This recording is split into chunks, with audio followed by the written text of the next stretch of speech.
நமது மாணிக் டிவியின் அன்பார்ந்த பொக்கிஷ கண்மணிகளே வணக்கம்.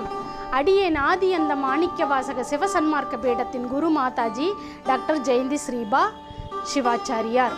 பிரபஞ்ச நடராஜரின் புகழ் ஓங்குக உலகமெல்லாம். சிவஜோதி சிவஜோதி சிவகாமி சிவஜோதி சிவஜோதி சிவஜோதி சிவகாமி சிவஜோதி. ஓம் நம சிவாய.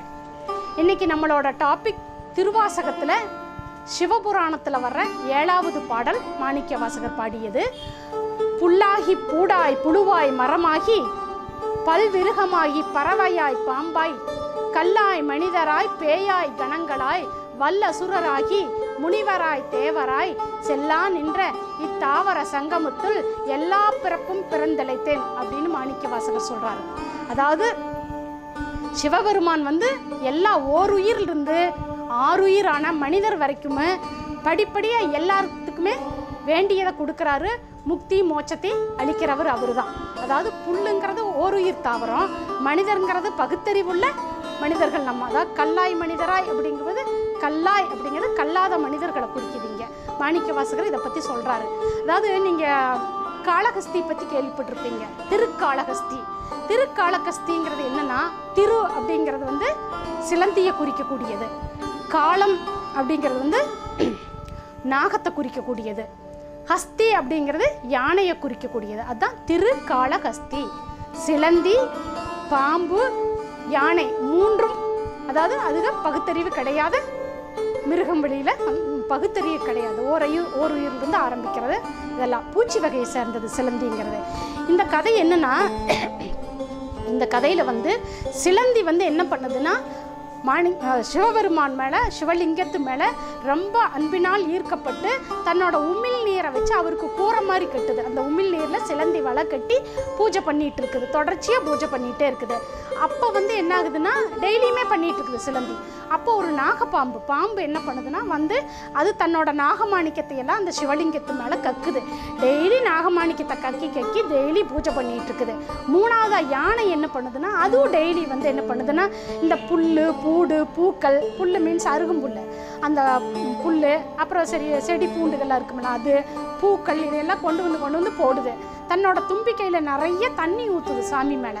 அந்த தண்ணி ஊற்றும் போது என்ன ஆகுதுன்னு, இந்த நாகமாணிக்கம் எல்லாம் தெரிச்சு ஓடிடுது. சிலந்தி கூடெல்லாம் என்ன ஆயிடுது, களைஞ்சு போயிடுது.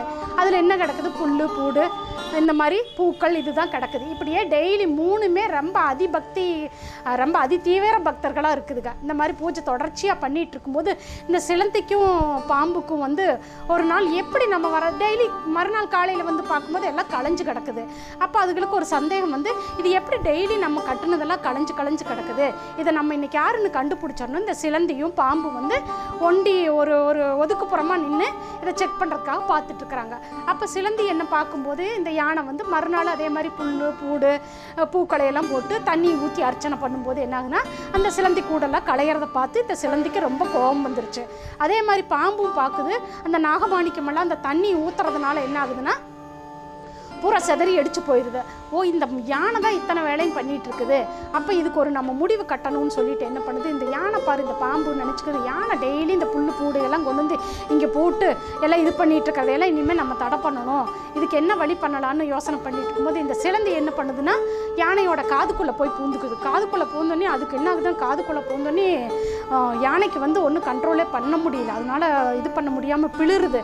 அது மாதிரி இந்த பாம்பு என்னதுன்னா, தும்பிக்கையில் போய் பூந்துக்குச்சு. தும்பிக்கையில் போனோன்னே இதுக்கு மூச்சு திணறி போயிடுது. பாம்புக்கு, இந்த யானைக்கு மூச்சு திணறி போயிடுது. இந்த மாதிரி இது காதுக்குள்ளே போய் குடையுது. அது மூச்சு நின்று போயிடுது. காதும் கேட்க மாட்டேங்குது. அப்புறம் மூச்சு பாதையும் இதாகுங்காட்டி யானை ரொம்ப கஷ்டப்படுது. அதுக்கு மூச்சு விடாதனால உயிர் போகிற தருணமாகி போய் கல்லில் போய் முட்டி அழுகுது. சிவபெருமானை நினச்சி முட்டி அழுகுது. அப்போ ஒரு யானைக்குள்ளே சிலந்தி பாம்பு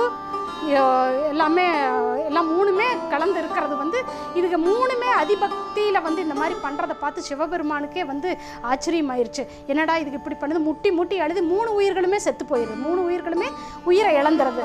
சிலந்தியும் உயிர் இழந்துருது, அதே மாதிரி யானைக்கும் உயிர் போயிடுது, இந்த பாம்புக்கும் உயிர் போயிடுது.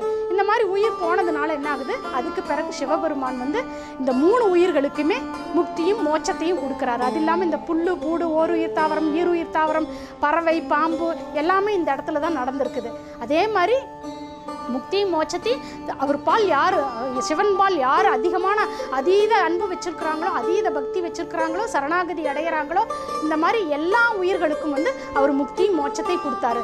அதே திருக்காளஹஸ்தியில தான் வந்து கண்ணபுர நாயனாரும் வந்து மனிதராக இருந்து அவர் மாமிசத்தை படைச்சு இந்த மாதிரி வந்து அவரும் முக்தி அடைஞ்சார். அந்த கதை வந்து தனி கதை. அது நான் இன்னொரு நாளைக்கு உங்களுக்கு நான் சொல்கிறேன். கண்ணபுர நாயனார் கதை வந்து இன்னொரு நாளைக்கு சொல்கிறேன். இப்போ இதை எதுக்கு சொல்ல வரேன்னா, புல்லாகி பூடாய் புழுவாய் மரமாகி, புல் அருகம்புல் போட்டாங்க, பூடு எல்லாம் அதுலேயே, அதுவும் அர்ச்சனைக்கு ஒரு பொருளாக நினச்சி தான் அதுவும் போட்டிருக்கு. புழுவாய் பூச்சி இதெல்லாம் சிலந்தி குறிக்குது. மரம் அதை பல் விருகமாகி பாம்பு அங்கே வந்து பூஜை பண்ணுச்சு. இந்த மாதிரி வந்து யானை பூஜை பண்ணுச்சு. கல்லாய் மனிதராய் ஆல்ரெடி நான் சொல்லிட்டேன். கல் கிடையாது. கல்லாய் மனிதராய்னா கற்காத மனிதர்கள், அதாவது படிக்காத மனிதர்களை பற்றி சொல்கிறார். படிச்சிருந்தா ஞானம் அதிகமாகும்.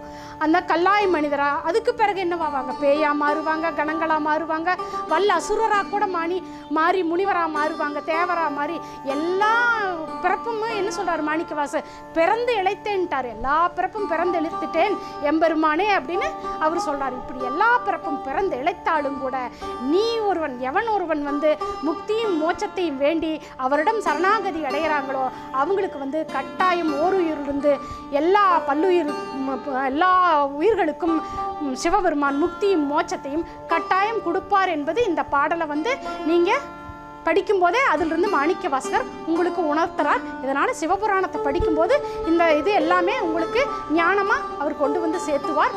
இதையே கடைப்பிடிங்க நண்பர்களே. மாணிக்கவாசகர் சொன்னது கட்டாயம் பலிக்கும். நன்றி நண்பர்களே, வணக்கம்.